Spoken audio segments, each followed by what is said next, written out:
नमस्कार। मैं डाइटिशियन सुषमा सिंह। आपके आसपास जितने भी bacteria, virus, protozoa, black fungus, yeast, mucus इत्यादि हैं, ये सभी माइक्रोबायोम हैं। इन सब का एक निश्चित अनुपात में होना जरूरी है।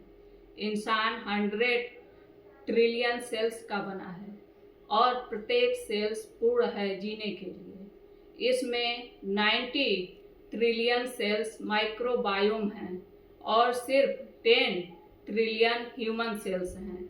इस तरह हम एक बैक्टीरियल कॉलोनी हैं। हम में ह्यूमिनिटी कम, बैक्टीरियलिटी अधिक है।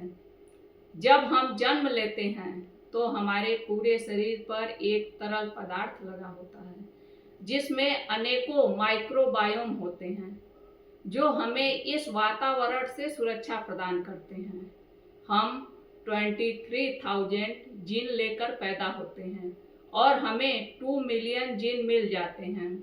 ये 23,000 जीन को मॉड्यूलेट करते हैं। कौन सा जीन एक्शन में आएगा और कौन सा जीन नहीं आएगा, ये माइक्रोब्स तय करते हैं।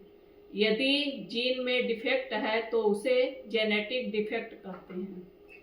आज की जेनेटिक इंजीनियरिंग कहता है कि जीन्स ही बदल दूंगा, लेकिन हमारा शरीर न्यूटोरियल फिजिक्स पर नहीं चलता।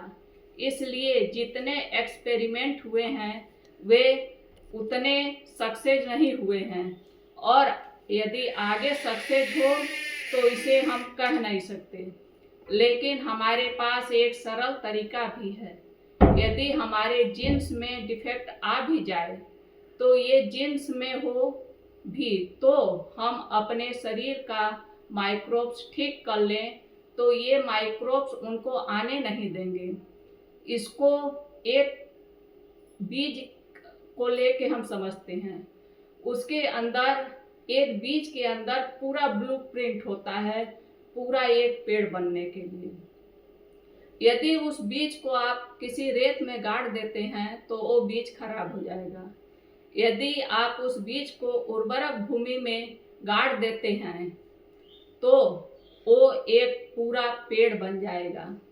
तो बीज मुख्य नहीं था, मुख्य तो वह था जहाँ आप उसे गाड़े हैं, वहाँ का वातावरण।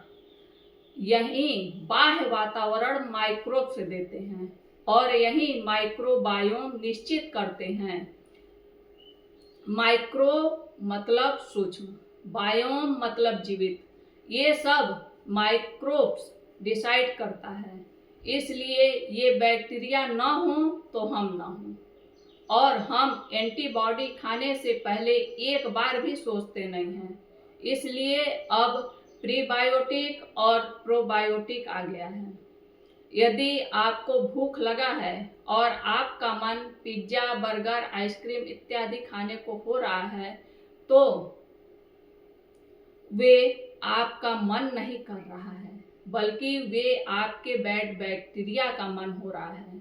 गुड बैक्टीरिया की कॉलोनी बढ़ाने के लिए आपको DIP डाइट करना होगा और यही बैक्टीरिया आपको स्वस्थ रखने में मदद करेंगे, क्योंकि माइक्रोब्स का भोजन सेलुलोज और फाइबर है।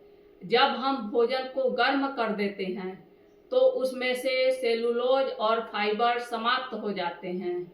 आप पका भोजन खाते हैं तो आपके माइक्रोब्स को भोजन मिल ही नहीं रहा है, इसलिए आपको बार बार कुछ खाने का मन करता है और माइक्रोब्स ये सोचते हैं कि कहीं ना कहीं से भोजन मिल जाएगा, लेकिन पके भोजन में उन्हें भोजन नहीं मिल पाता।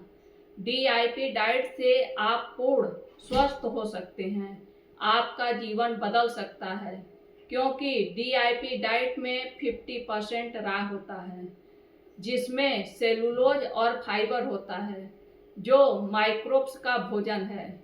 ये शरीर पूरा माइक्रोब्स कॉलोनी है, इसलिए आप सिर्फ अपने जीव के विषय में न सोचें। माइक्रोबियल डिफिशियंसी होने पर डिप्रेशन, सिजोफ्रेनिया, पागलपन की स्थिति आ सकती है और कई चीजें होती हैं। इसलिए इस तरह के रोगी को DIP डाइट पर रखते ही वे जल्द ही ठीक होने लगते हैं। धन्यवाद।